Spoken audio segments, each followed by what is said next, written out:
দেশের যে পরিস্থিতি, বিভিন্ন জায়গায় ধর্ষণের মাত্রা বেড়ে গেছে, প্রচন্ড রকম নিরাপত্তাহীনতা ভুগছে। এখন আমি ঘরে বেরোইছি, আমি কি আদৌ কি ঘরে ফিরে যাইতে পারবো কিনা? নিরাপত্তা দরকার, আমাদের নিরাপত্তা দরকার।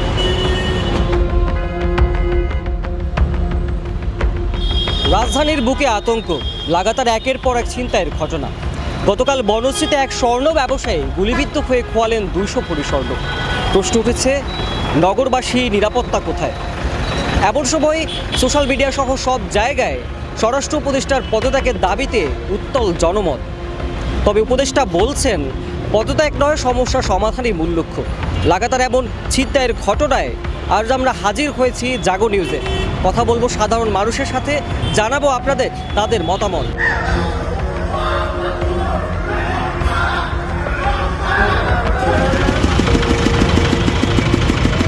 মহাসড়কে বাসের ভিতরে অস্ত্র ঠেকিয়ে ধর্ষণ, মধ্যরাতে ব্যবসায়ীকে গুলি করে সোনাদানা ছিনতাই, দিন দুপুরে খোদ রাজধানীতে চলন্ত বাসে অস্ত্র ঠেকিয়ে লুটতরাজ, প্রান্তিক জনপদে ট্রিপল মার্ডার, বীরদর্পে দাপিয়ে বেড়ানো কিশোর গ্যাং।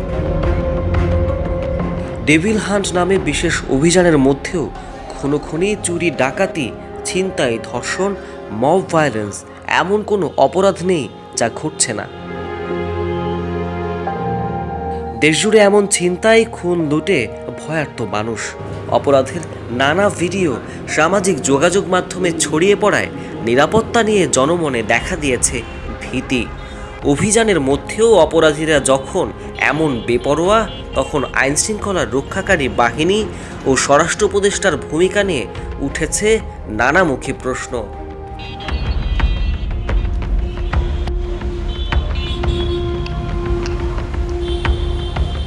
নিরাপত্তা তো নাই মানুষ। আমি যদি বাইরে যাই, আমারও তো হতে পারে এরকম, তাহলে নিরাপত্তা কোথায়? আমি এখানে সকাল 5টা বাজে আসি আমার কাজে, কিন্তু আমি যদি রাস্তা দিয়ে আসার সময় যদি আমাকে 5 জন ছেলে ধরে, তখন আমাকে করার মতো কোনো কিছু থাকবে না, কারণ রাস্তায় কোনো পুলিশ থাকে না। প্রচন্ড রকম নিরাপত্তাহীনতা ভুগছে। একেবারে আগে যেরকম আরামসে বের হয়ে যেতাম, এখন তো আর সেটা করতে পারছি না। এখন আমি ঘরে বেরোইছি, আমি কি আদৌ কি ঘরে ফিরে যাইতে পারবো কিনা এরকম কোনো নিশ্চয়তা নাই। ঘটনার কারণে আমরা নিজেরাই বাকরুদ্ধ হয়ে যাচ্ছি। আমাদের হাঁটাচলা করতে, বিশেষ করে রাতের বেলায় কিছু নির্জন এলাকায় যখন আমরা যাই, তো আমাদের নিরাপত্তার অনেকটা আশঙ্কা থাকে।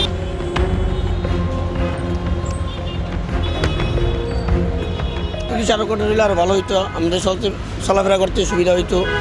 এই যে আমাদের তো যাইতে হয়, মাল আনতে যাওয়া লাগে গাড়িতে, এরকম হইলে তো আমাদের অনেক, এই যে সামনে রমজান আসতে আছে, আমাদের তো অনেক কষ্ট। এখন তো প্রশাসন একটু এলোমেলোভাবে আছে, তো নির্বাচিত সরকার যতটা পারবো, এই সরকার ততটা পারবো না, তো অতি জরুরি হয়ে দাঁড়াইছে এখন এটা। পুলিশ প্রশাসন, তারপর র্যাব প্রশাসন, এগুলো বেশি প্রয়োজন, যে তারা মোড়ে মোড়ে এটা ভেরি কেয়ারফুলি হবে, তারা সজাগ হবে, সচেতন হবে। উপদেষ্টাদের উচিত যে ওনার যে আশেপাশে যে মানুষগুলো আছে, ওনাদের যেই সহকর্মীরা আছে, তাদের সাথে আলোচনা করে বসে কীভাবে জিনিসটা সমাধান করা যায় সে উচিত। পদত্যাগ চেলেই তো একটা জিনিস সমাধান হয়ে গেল না। পদত্যাগ তো সবাই চেতে পারে, আমিও চাই পদত্যাগ, কিন্তু পদত্যাগ চেলে আরেকজন লোক আসবে, উনিও যে ঠিকঠাকভাবে ওনার দায়িত্বটা পালন করবে, আসলে কিন্তু তা না। রাজধানীতে ছিনতাইয়ের ঘটনাগুলো সাধারণ মানুষের মনে গভীর আতঙ্কের সৃষ্টি করেছে। সব ধরনের মানুষের চাওয়া সরকার ও আইনশৃঙ্খলা রক্ষাকারী বাহিনীর তৎপর পদক্ষেপ। কেউ কেউ বলছেন দ্রুত নির্বাচনের কথা। জনতার দাবি, দ্রুত নির্বাচন দিলে পরিস্থিতি নিয়ন্ত্রণে থাকবে। আজ এ পর্যন্তই। সমসাময়িক নানা ঘটনা নিয়ে জনতার মত ও তাদের দেখানো পথ নিয়ে হাজির হব আপনাদের সামনে। রাশেদ রায়হান, জাগো নিউজ, ঢাকা। Cheer up!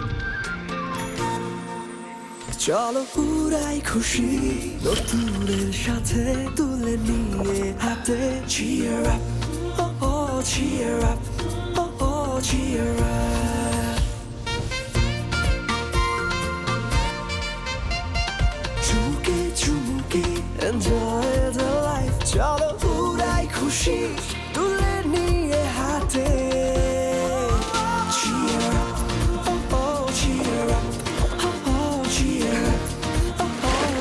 চিল হবে রিফ্রেশিং মুডে। চিয়ার আপ, চলো উড়াই খুশি।